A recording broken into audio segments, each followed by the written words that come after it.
في الحركة والسكون، في الهمس والصمت، في النور والظلمة، في الشهادة والغيب، مطلع على الخفيات، عالم بالنيات، قريب فلا يغيب عنه شيء، قائم على كل نفس بما كسبت.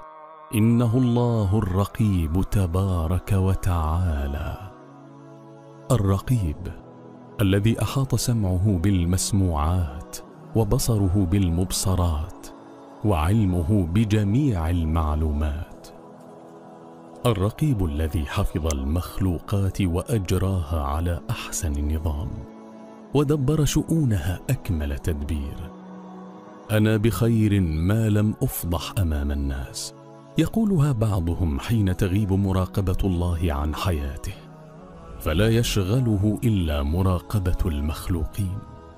نظر إلى الناس وفاته أن فوقه رقيبا مطلع عليه من فوق 7 سماوات، وهو أقرب إليه من حبل الوريد. خلقنا الله وخلق غيرنا خلائق شتى، منا الذكور ومنا الإناث. ما أشد اختلافنا في الصفات والألوان والألسن واللغات، لكن الرقيب لا تختلط عليه الأصوات، ولا تغيب عنه الحاجات، ولا تخفى عليه المكرمات ولا السوءات. ثم إليه بعد كل ذلك الحشر والمعاد والحساب والجزاء. مراقبة الله تعني أن تعبد الله كأنك تراه، فإن لم تكن تراه فإنه يراك. أن تراقب الله حال العبادة فتخلص له فيها وتحسن أداءها، وأن تراقب الله حال الهم بالمعصية فتتركها خشية أن يراك على حال لا يحبها. أن تراقب خواطرك وتدفع خواطر السوء والشر، وتطهر سريرتك عن إرادة غير الله. إن شئت أن تعلم منزلتك من فقه اسم الله الرقيب، فانظر لنفسك إذا خلوت، حين لا شاهد ولا رقيب من الناس.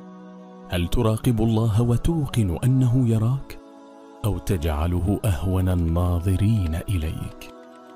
إذا ما خلوت الدهر يوما فلا تقل خلوت، ولكن قل علي رقيب. ولا تحسبن الله يغفل ساعة، ولا أن ما تخفيه عنه يغيب.